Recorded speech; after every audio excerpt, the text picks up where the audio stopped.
Hello everyone! I just want to reflect about sa isang exception sa constitutional right to privacy if there is a lawful court order.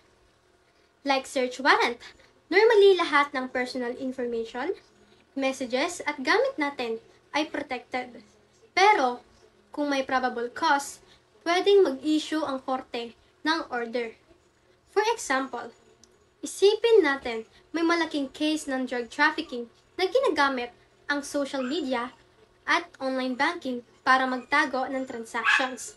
Kahit private ang messages at accounts ng suspect, the court can allow investigators to access them para makahanap ng evidence. At first, parang invasion of privacy siya.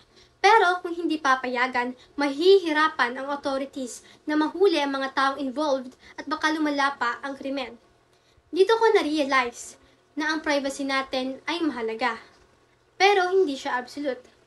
Minsan, kailangan itong isakripisyo in a limited and legal way para maprotektahan ang mas nakararami at ma-achieve ang justice.